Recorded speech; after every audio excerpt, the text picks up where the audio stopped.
So today we're going to talk about how the elements affect our skin, our breathing, our health generally speaking. And I think the thing that we have to remember is there are things that we can do to solve some of the problems. You know, we can't stop hurricanes or really crazy weather, but we could listen to warnings that are being given to us. And so there's a lot that we can do. I mean, that's just one example.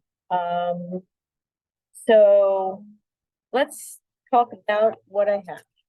All right, let me do a screen share. No.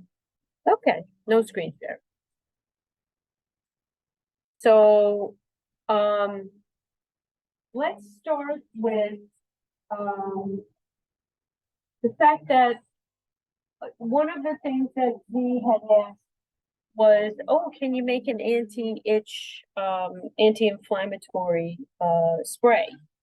And one of the things that I learned is that with using essential oils and things like that, the best thing to do is use a bottle that is, use a bottle that's, sunproof, because essential oils can basically break down.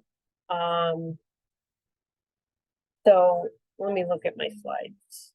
Let me start with the first thing. Okay, so climate change on the body. Let's talk about that.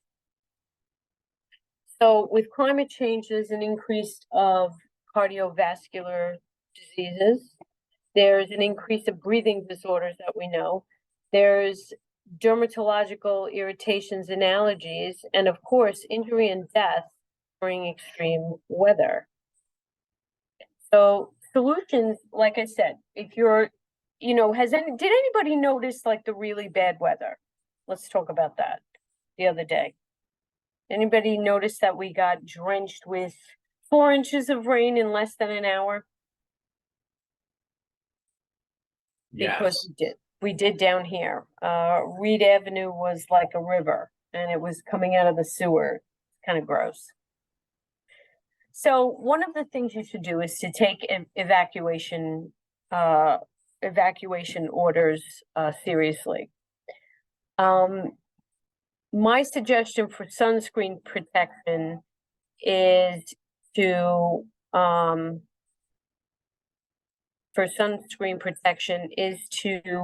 use zinc oxide as opposed to like some of these other things.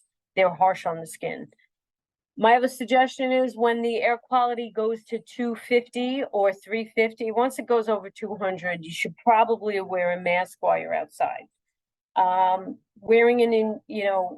Going out in that, and I have to say, I was speaking to my friend, and as a result of getting hit with all the smoke, she ended up with an irritation. She ended up with a skin irritation that was pretty bad. Her eyes were watering, and she was rubbing them a lot, and she ended up with, I think, seborrhea. But because of it, it was a problem. So masks, sunglasses, put extra moisturizer, and this handy dandy anti-inflammatory spray, right? Reduce your stress. Avoid drinking high dehydrating drinks like soda and coffee. Well, yeah, that's not going to work for me. But so let's talk about what's in my thing. Yeah, well, let's talk about the clothing. We have to go to the next one. Okay, clothing. So, oh, right. So those gardening gloves, those are gauntlets or whatever, they're used. One of the things that they suggest, instead of slathering your body with all that, with all of those chemicals, is to wear protective clothing. How many of you have heard about the SPF? Does Mary know the proper SPF for clothing? I'm putting her on the spot. Maybe she's not there. But I think 15 is appropriate. Quite honestly, I think it goes by type of material. So this material is not cotton, but it is sunscreen friendly. And it's a sleeve that goes over your arm if you're wearing a t-shirt. Obviously, if I'm wearing this t-shirt, I'm going to absorb the sun's rays, so I should be wearing white. I saw garden workers out in Arizona, and they will layer up in the heat. And it's to protect them from the sun, and they wear red because it keeps their body cooler, especially when they sweat. So they're cooler with more layers on. And also they're protected, and they wear hats. So these are my gardening sleeves, and I actually use them because I'm sick of like putting sunscreen on. Aren't you? It's so annoying. Plus there's surf wear. I bet you Z has some of it. So the thing is, these are better solutions that are better for your skin, okay? So let's talk about foods for that are good for arthritis and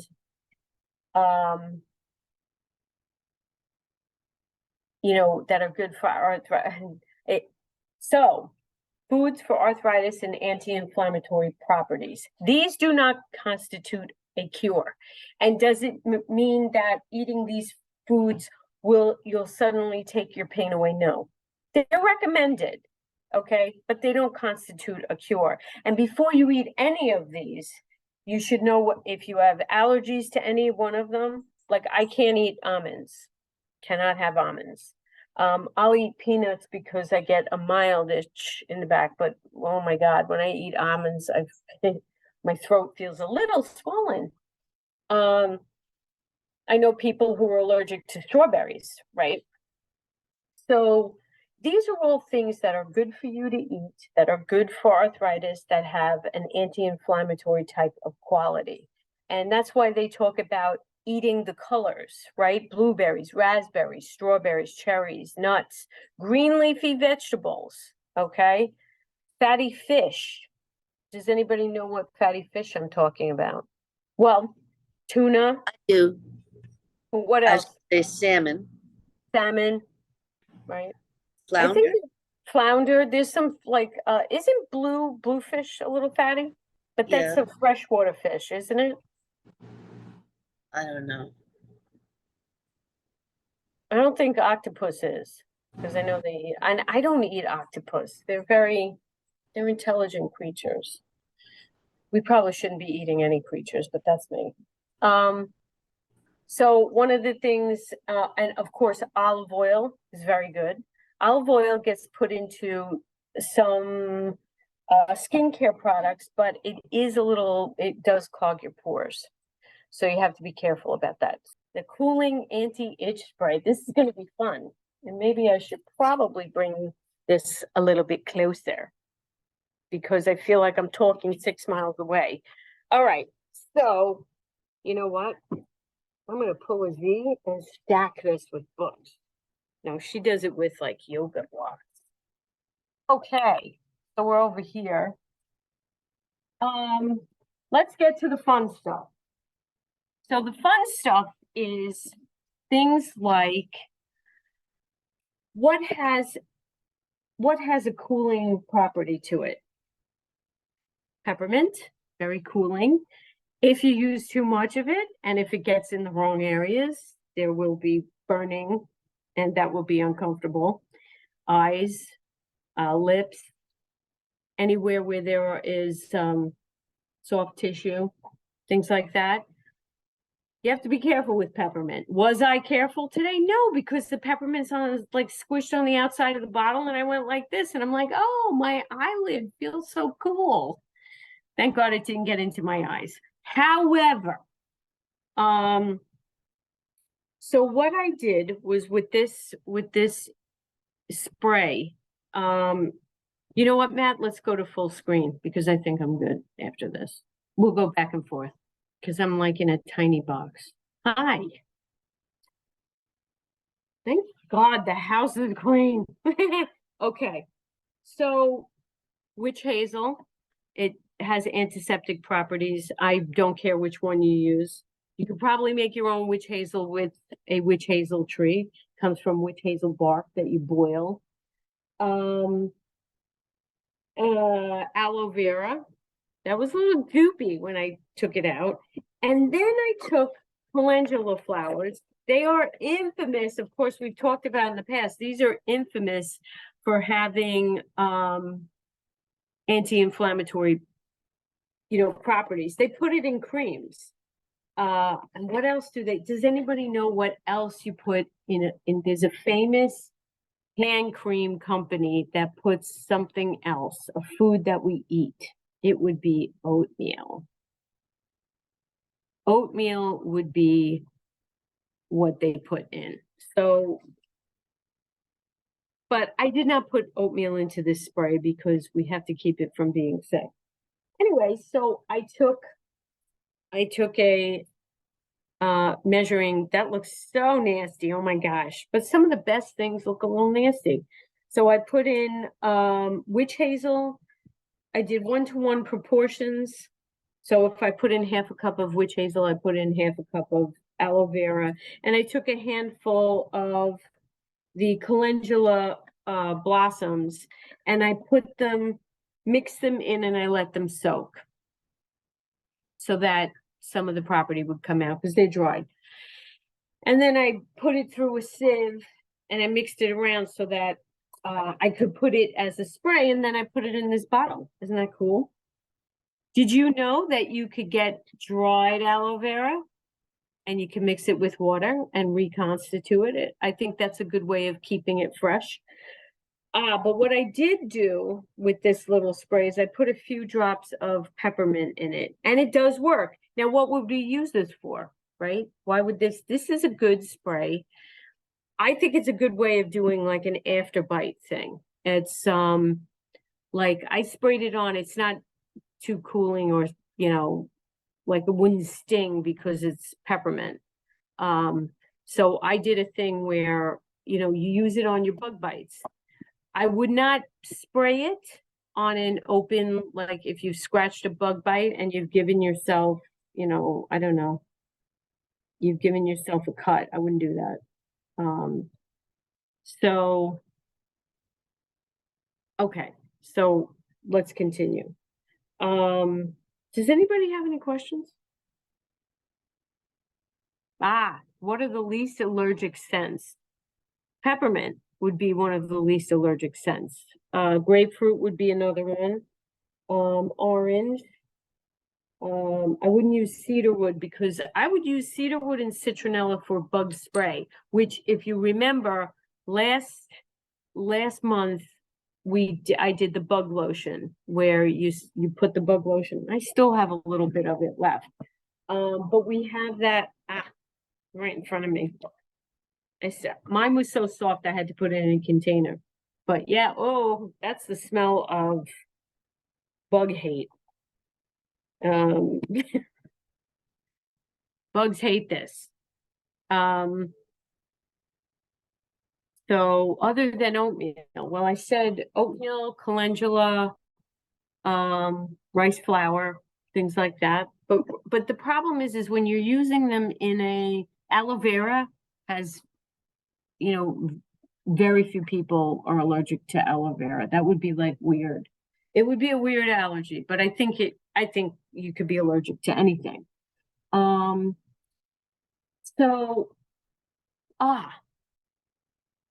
So if you have an itch or a sunburn, I would not put the peppermint on the sunburn. You could use lavender, but a lot of people are allergic to lavender. Some people aren't.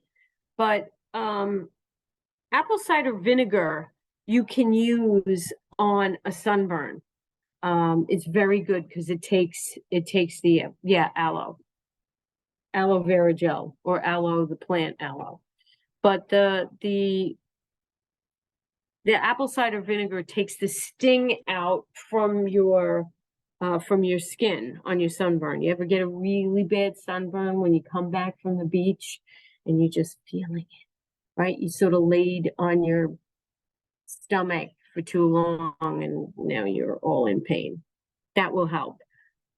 Now let's talk about oatmeal. Are you actually going to bathe in oatmeal? No, you're not. Because then you're going to be making oatmeal, right? And it'll be interesting to try to get that down the drain.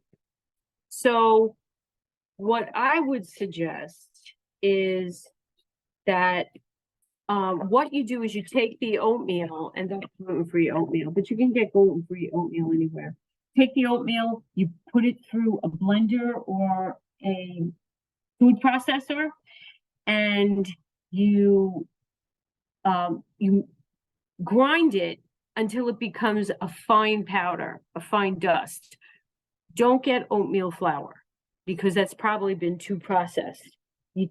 This is what's known as colloidal oatmeal, and it dissolves in water, and you can put that in a bath. You can also dissolve it in water or distilled water and just spray that or pat it dry on your skin. That's what Aveeno uses. They use colloidal oatmeal.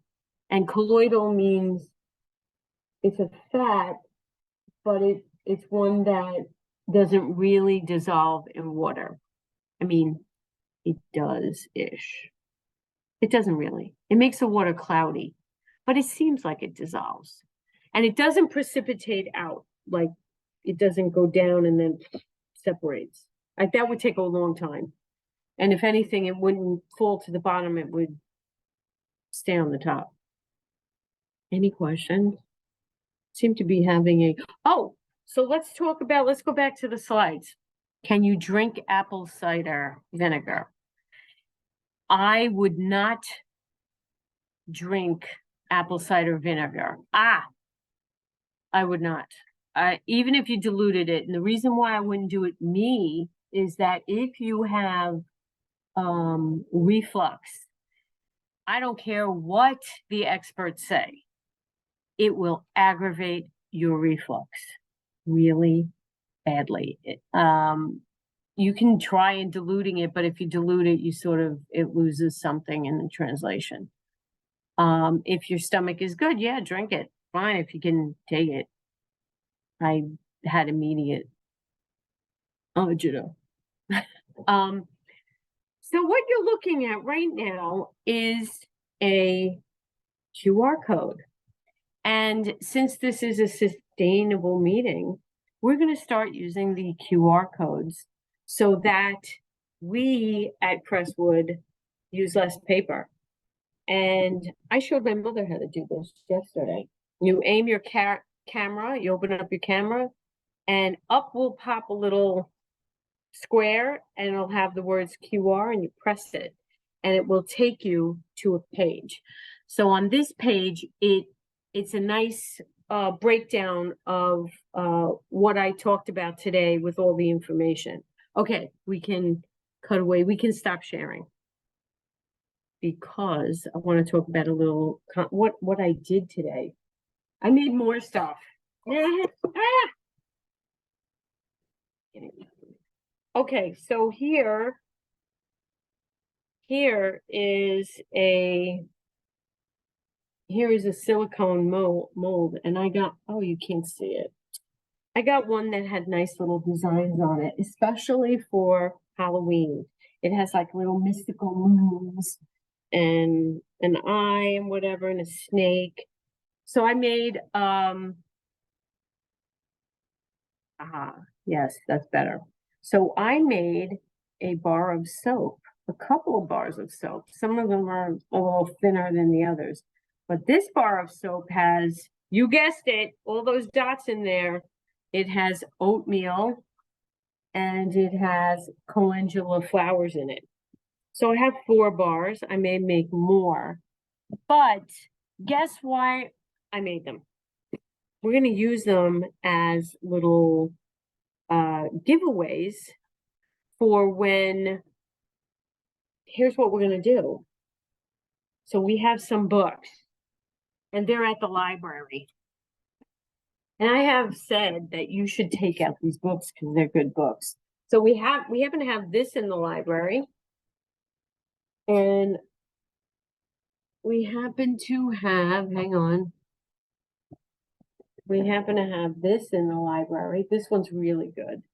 He's a man who takes care of like plants in his house, but he also talks about how treating plants also has an impact. You can learn lessons from the way you have to help plants to how you have to help yourself. So when he has to separate out his plants because they're getting crowded, he'll talk about something like you need to make space in your room, you know, space in your life. You need, you know, and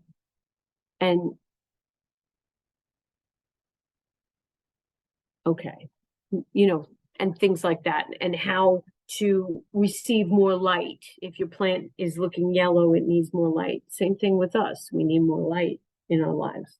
So that's how this one is. I'll answer that question in a minute. I don't know if we have this one yet. Peter Wohlleben, The Power of Trees. I think we do. This one's cool. Have any of you heard of forest bathing?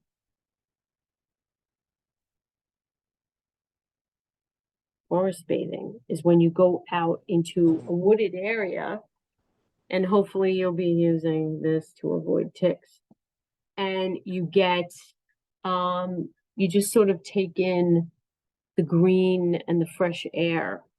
It's supposed to make you feel better. I don't know anyone who did poorly going out into the woods, as long as you avoid the ticks, and you'll do poorly. But you have to wear something that they hate. Also, ticks hate peppermint, and you have to tuck in your pants and things like that. So Nancy has asked me about blossoms. I'm guessing you mean the calendula. I'm going to put it in the calendula is Yeah, that's it. Calendula.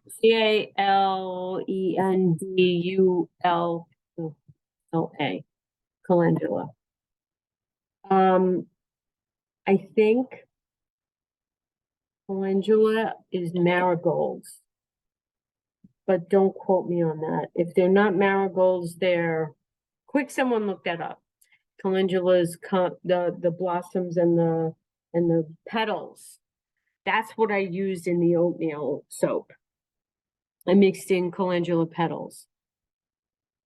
If it's not that, it's what? It's known as pot marigold. It is marigold. It's not the same as ornamental marigolds, but similar. Very good. Thank you. See, I didn't know that. I didn't look that up. Homework. Okay. So what I want to do, what I want to propose to all of you, and that includes you, but we're also going to include the, everybody.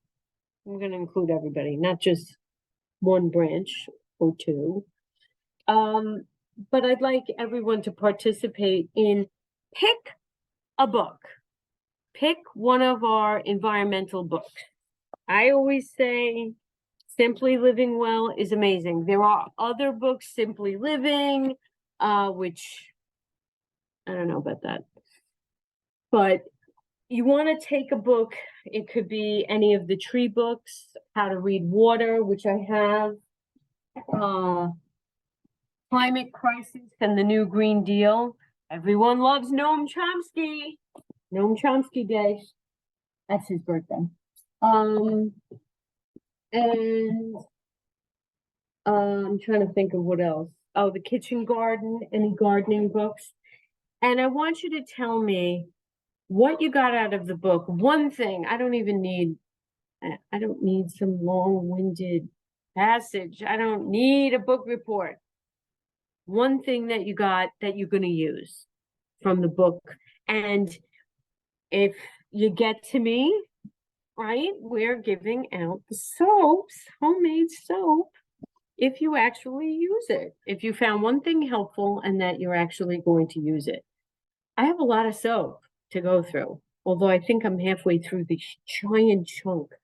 But I would like to be able to do that. And I think the soaps came out good with the oatmeal. So I think that's good if you want to have a nice soap that lathers well, and that's good for your skin. The soaps come from Bulk Apothecary. I can't recommend them enough, and you should know I'm not getting any kickbacks for recommending them, but I do tell them I recommend them. But if you want calendula flowers, make sure make sure they're organic and they haven't been sprayed. So I went on Amazon and got them. I'm probably gonna go elsewhere as well because I'm running out of calendula flowers. So what else do we have? So we were talking about what other elements do we have to worry about, right? So I talked about protecting your skin, but let's talk about the breathing issue. And does anybody have any solutions for protecting your eyes when you're in a smoky situation? Because I think part of what was irritating about the smoke we were getting from Canada was that it wasn't just trees that were burning, although a lot of pine burned, and pine has that resin that is it is bad to breathe in when it burns. But also you're talking about houses that were burning, industries. I'm sure there were things that burned that were no good, but I really feel it was the pine trees that did it. I really don't see maple. You can burn maple and maple sugar and it just smells burned. Although any particulate in the lungs is not a good thing. But how would we go about protecting our eyes? I wonder about that. I would imagine eye drops would be good and not rubbing your eyes, because I think how my friend got in trouble is she kept rubbing her eyes. If But you're outside, you can get safety glasses with rubber gaskets on it, like on the edges. But the easiest way to deal with just anything in the eyes is just wash it out. It's not too difficult. Sometimes you might need to submerge your face, but you can just wash out anything that irritates your eyes. right. Well, my friend had to go to the doctor and it took her a long time to get it out of her system, whatever it was. Her eyes, and she lives up in Warwick, so she's a little bit closer than we were, although we were getting hit pretty bad. Does anybody know what the number was? Do you remember that day? Not that I'm happy about it. I'm just fascinated. Are we looking at rainfall, or are we? No, I'm talking about what the air quality was That's what I that day. thought, but there's so many numbers going around. Like, we're measuring rainfall now, we're measuring air quality, we're measuring 4 inches, and we got 4 inches of water here in less than an hour. I mean, we got dumped on. The air quality was probably somewhere around 350, 380. It topped out at 380. And I can tell you, as someone I have mild asthma. I've never been hospitalized, knock on wood. But by the end of the day, I was a little wheezy. I know Z was like, ah! It was pretty bad. Anybody else have any effects to it? I know my eyes were itching a little bit, but we can protect ourselves with goggles. I should think, yes, so if this happens again, if we get ourselves into a situation, yeah, I would submerge my face. Or wash your face. That makes the most sense. So other than fire, so let's talk about the rain. what's the problem with all the water we're getting? What's some stuff that happens that is an issue?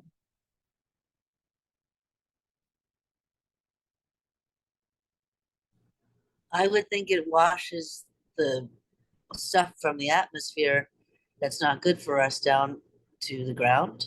Well, That's- okay, but what's an immediate, that's true, but what also is an immediate, like, health, what would affect our health? How would our breathing be affected with, like, a lot of rain? Has anybody noticed moldy smells outside? Not even inside, not even your basement, because at least you could take a dehumidifier and you can run that. But piles of leaves and any standing water, if you don't, you know, I have a grain barrel outside, but unfortunately the top came off. And it's been collecting water and leaves and whatever. And like that corner of that room, I have to dump it out periodically to dry it out. I'm probably gonna get rid of it. But things outside like wood and collections of leaves that you haven't moved and you haven't put in your compost pile. I will say my compost pile is decomposing with all this water. It's great, but it also makes mold if you don't move it. And my recommendation is that you wear a mask. Any mold inside the house, you can use vinegar.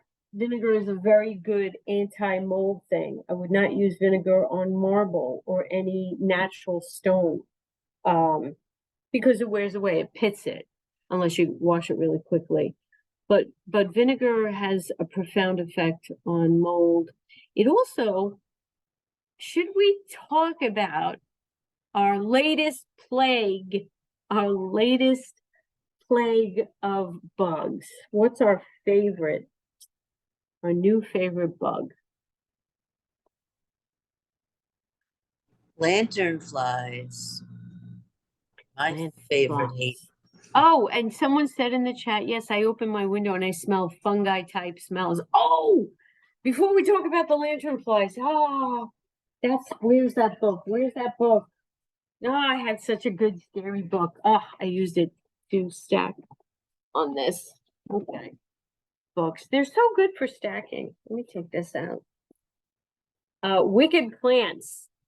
So the weed that killed Lincoln's mother and other botanical atrocities. Do we have this in the library? If we don't, we need it. You gotta get this in the library. Not that I suggest we utilize it to kill each other, but it's a really interesting read. And this, you could really get some interesting ideas about it. Why would I talk about that book? And someone mentioned fungi. What's the connection? Mushrooms that can kill you. Yay. We should do that. Oh, maybe we'll do that as part of the November one, because for October we're doing get rid of the wrapper. We're going to talk about ways of avoiding. There are two ecological disasters that take place here in Crestwood. One of them is the block party. Not that I hate it. I like the block party. It's fun. Chittenden Avenue. Stop by. I'm going to have food here. Any of you want to come by? But the next ecological disaster is Halloween. And so we're going to talk about that. So let's go to fungi, and then be very careful about the mushrooms that are outside, because here in New York, we have some poisonous mushrooms, specifically a few varieties of Amanita. There are brown, and those are brown capped, and we have a couple of brown caps that you can eat, but the Amanita that's brown capped, but that's out west, that causes organ failure within 48 hours. They don't even have a cure for it yet. So yeah, mushrooms that kill. So let's talk about the lantern flies. What have you been doing with the lantern flies? Share me your stories. because I don't have a lot of good stories. I know, say, took a picture of lanternflies all over the trains and they're all over buildings. And I find that fascinating that they're covering buildings and concrete and things like that. I like that. And I'll tell you why I like it. Because you can walk around with a spray bottle. And honestly, I think Crestwood should get a bunch of spray bottles, fill them with vinegar, and sell them at the book fair. Take a little spray bottle of vinegar and you spray them on the lanternflies. They hate vinegar, so do ants, and so do wasps. Has anybody noticed that, like, oh my gosh, wasps are everywhere? There's a big increase. Have you noticed that? Anybody? Because they're Not all on. here, bad. Bronxville, bad. And I think it has to do with, yeah, you're seeing yellow jackets.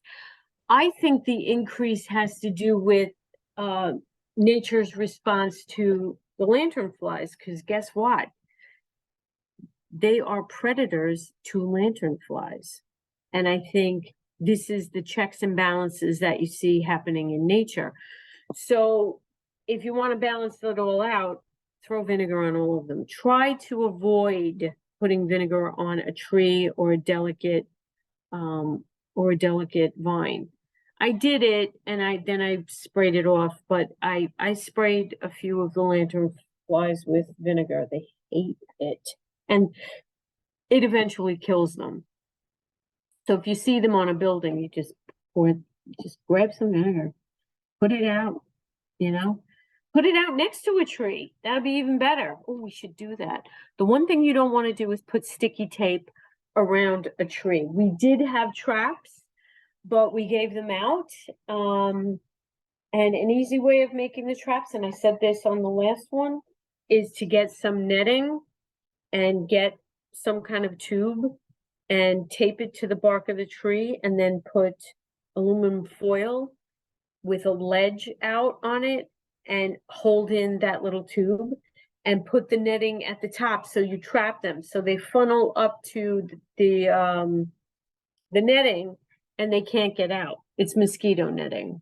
They sell it at Joann's Fabric and it was pretty cheap.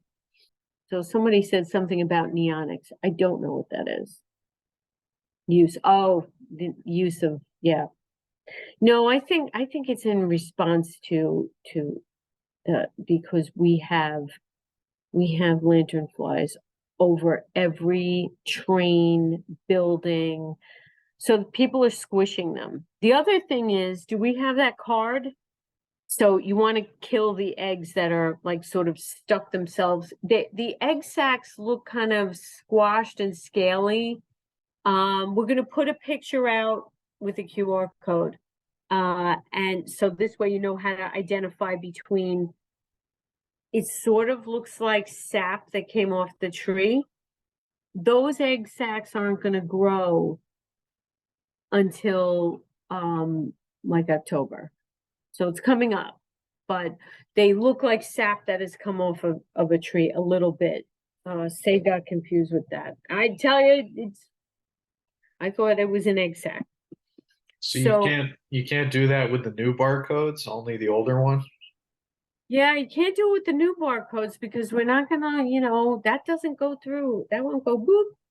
And plus we crossed out all the barcodes, but no new barcodes because I am not touching your library card. You have to clean that off. It's gross. It is so gross because you have to hear when you scrape it against the bark, you have to listen for the popping of the eggs and it's like, and it's really gross and gooey. Like, I don't know. I start thinking about zombie juice, whatever. Okay. So we talked about that, mold. So fire, mold. Oh, mold in your house. Let's talk about dealing with the mold in your house. The best thing to do is to I know bleach is a problem with breathing. Dilute it with water. When you have mold growing, and as long as it's not like a carpeting, as long as it's a safe tile for mold, for bleach, use it. I will use bleach on marble, but I wash it away very quickly. I don't leave it on. Bleach is like the #1 killer of mold. I will say that.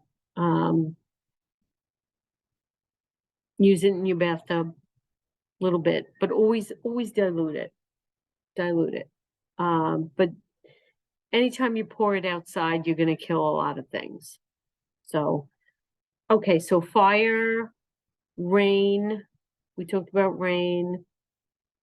Do you want to talk about snow? I mean, we're probably gonna get a lot of snow this year. You don't want to be straining yourself too much. Try to shovel a little bit when it's wet snow. Take it, time it. If you have a roof, try to get that snow off the roof. Watch out for frostbite. That's why using I found that using moisturizers to seal your skin will help, but you got to wear gloves, good insulators. They say natural fibers aren't as good as unnatural fibers, like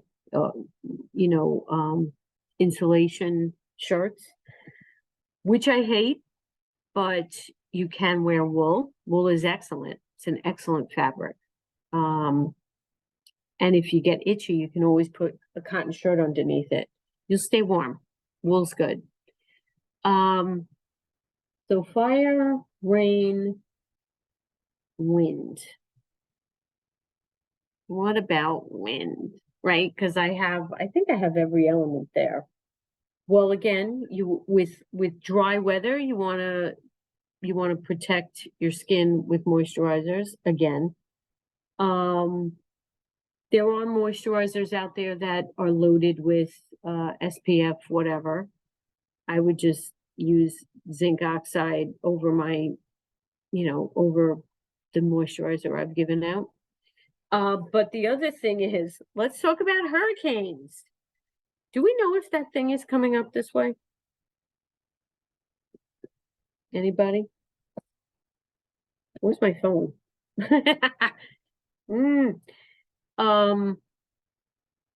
You want to take care of your outside as well. So be wary of tree branches. You want to make sure that your shrubs and everything, your trees have been properly, groomed. And you want to get the city to get out there and cut down some tree branches before we all get killed. But without killing the trees, hopefully. But pay attention also to evacuation orders as well. And avoid areas where rushing water can come out. The Leawood Drive tunnel on the Bronx River Parkway, when water rushes out of that, and you get out of your car, you will be washed away. So you have to be careful of where you drive through. So my goal, I'm hoping that I can make more of this. How many of you would like this spray? It's kind of gross to make. Oh, but it's great. Look at it. It's really gloppy. But it's good. I can strain out some more. And I'm gonna bring it as a sample to Crestwood. And if you want to try it on a mosquito bite, because of course I always try these things on my own arms. I thought it was very cooling, but I felt like I put too much peppermint in it, so I put in a few more dashes of witch hazel, which is really good for the skin. That might be something. Let's make our own witch hazel. Okay. So, oh yes, protecting yourself against the elements. You also want to think about protecting your mind and protecting your mood. And I always say, find books that you like. I know that for dummies is insulting, but try astronomy, try a new read. The Ramones, so much fun. Get the sheet music for the Beatles. We have lots of Beatles books at the library. Wait a second. If you're a math person, The Art of Statistics. Kind of a slow read, but could be fun. How the Word is Passed. Love this book. What else do we have? Hold on. Wait a second. It's under here. Oh, now we've gone really low. Stokes' Guide to Birds. We have a ton of bird books. I can't recommend enough all of the travel books upstate, the hiking books. If you got something out of that, if you utilize the new maps that we have, get into the Crestwood Library and you take out some of our books because that's what they're there for. We are promoting literacy. You know, I don't have, this is my, you know, like, you know how like cooks wear aprons?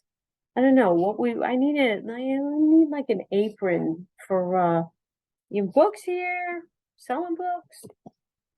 So that's it. Do we want to meet next month? Yes, we do. So next month, we're going to talk about what to do about those candy wrappers. And I discovered that we can take those candy wrappers and send them back to the candy people and get them to recycle their candy wrappers. That's a little hint. I'm giving you like a little preview. Before we close for the day, what are we, do you have any questions? Any questions for me? Jackie, what's the next topic for next month? It's on the calendar, but it's Not on mine. ditching the wrapper. We're going to be talking about that and what to do with the wrappers. We have like a nice little DIY with it. Ah, there it is. Now, what you see there is a reusable candy bag, and then you see those Starburst wrappers. We have like a nice little artsy thing that you can make out of the wrappers. You can't tell. It looks like a little butterfly, but we're going to talk about that next month. And also wrapping gifts. Better way to wrap gifts, which I talk about endlessly, but we're going to talk about it again. And you know what? Depending on when we're planning the November one, we could, let's make the November one about mushrooms. I may be able to get my hands on some poisonous mushrooms. Wouldn't that be fun? And so No, I think I can. I think I can. There's a bunch of them in New York, but I'd like to talk about how to avoid and where you find them. You have to be very careful, especially there's a white mushroom that grows outside and it's got you might do it's that got for like November, where little he talks spotty about things on it, the area. and it's very poisonous. Anyway, I'm gonna wrap it up. Thank you for joining me, and we're gonna learn something about how to avoid that disaster. I love Halloween. It's my favorite. Yeah, foraging. That's why I want to talk about the mushrooms, because we did foraging. This has been a bad summer for garlic mustard. It's either it was too hot, too gloopy. Ugh. We could talk about foraging, but but by the time we get to foraging in November, there's nothing left. Yes, I have seen a monarch. Yes, outside. Has anybody else seen a monarch out there? I saw a couple. And on Animal Crossing. I get a lot of my ideas from Animal Crossing. Anyway, have a great day. And remember, start your book reading for the book reading contest. And one thing, I don't need no paragraphs, no book report. I want to know one thing, one sentence, picture, do something creative, show me, give me something. Okay, one fact, right? One fact, that would be great on a little card. Oh, we're gonna set up something, it'll be so much fun.